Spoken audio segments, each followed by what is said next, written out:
né, para ser técnico aqui, o pessoal ficou surpreso, porque ele era reconhecidamente um Um horneirista. horneirista. Né? E que advogava na criação dele usar 3 vezes horneiro no pedigree e era o técnico da Santa Edviges, que é a única criação que não usa horneiro. E o pessoal não acreditava, dizia assim, mas como é que é isso, né? E a surpresa que eles tinham quando eu respondia era uma coisa incrível. Porque uma das coisas que eu notei quando eu conheci o Ricardo, que eu comecei a conversar com ele, é que o Ricardo realmente conhecia a história da raça.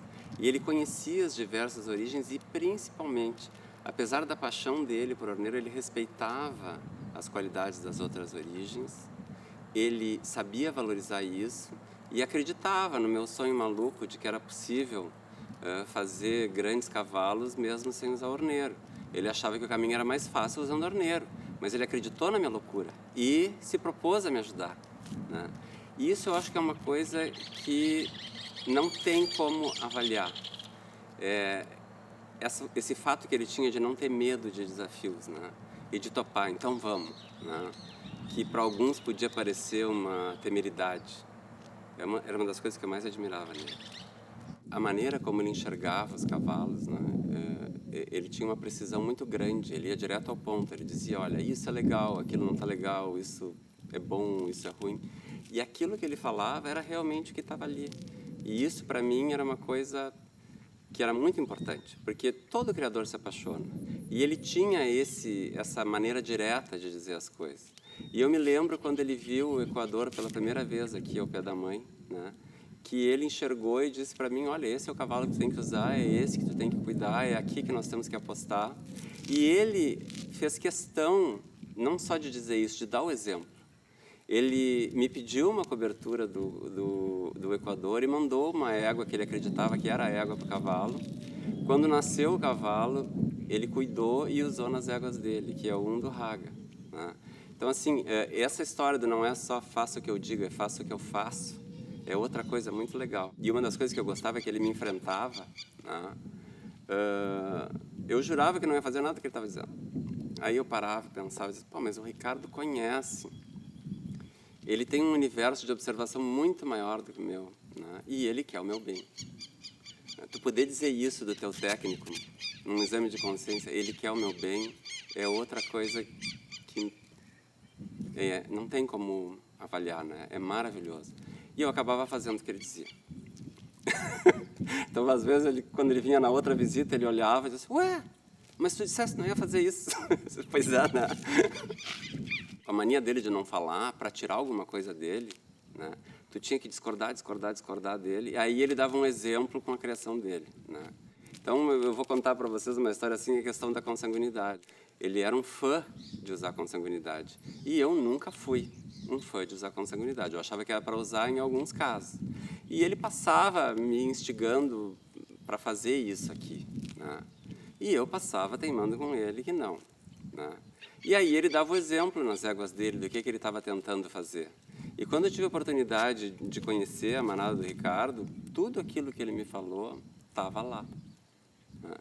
E agora estou consanguinizando. Esse conceito que ele tinha de que um cavalo realmente muito bom era um cavalo que demonstrava quando solicitado, mas que uma pessoa normal conseguiria andar também, e se não solicitasse, ele daria só o que a pessoa pedia, né? É uma mesma visão que nós partilhamos aqui e que foi construída junto aqui, isso de que o cavalo bom não é aquele cavalo que só um grande ginete consegue montar e tirar o máximo, é um cavalo que quando tu solicita o máximo, ele dá o máximo, mas que ele sabe ser um cavalo normal. E uma das coisas que mais surgiam quando ele abriu o coração aqui era esse sonho, essa valorização que ele dava para um cavalo que fosse bonito, mas que fosse muito bom de andar. Ele jamais conseguiria se apaixonar por um cavalo que fosse só bonito. Ele valorizava muito o cavalo funcional. Essa paixão dele passava, o Milton entregava os cavalos que ele estava treinando para o Ricardo montar.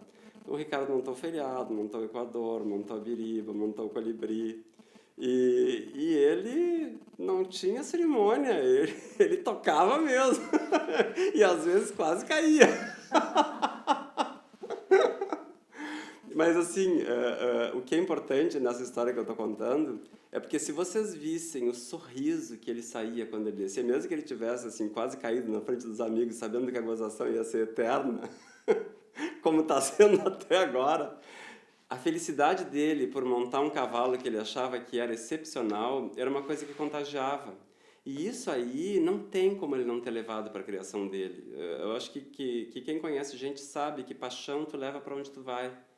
Ele levou para os animais dele, ele comentava que ele exigia que os garanhões dele tivessem essa característica.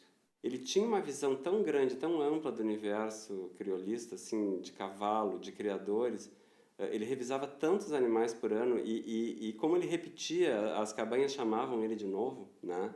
Ele via aquele desenvolvimento que ele colocava em foco as coisas quando vinha na tua casa. E isso ele fazia também na criação dele, né? Eu acho que ele tinha um foco muito ajustado do que era relevante e do que não era relevante. O Ricardo não se sentia muito à vontade de falar nos cavalos dele, né? Ele achava que, como técnico da BCC, ele tinha que falar do cavalo dos outros, né? Dos clientes, dos amigos. E ele acabou deixando a criação dele, que tem um monte de coisa boa, no anonimato. Isso também é um grande ato de generosidade. Eu acho que é uma questão assim que eu discutia com ele e que dizia que eu sabia que para ele isso era ética, né? Mas que ele não precisaria fazer isso para ser ético, que ele deveria realmente propagandear o que ele fazia de legal, o que ele fazia de bom. Mas ele teimava nisso, não falava. Então estamos aqui nós a falar da criação do Ricardo porque ele não falou da própria criação.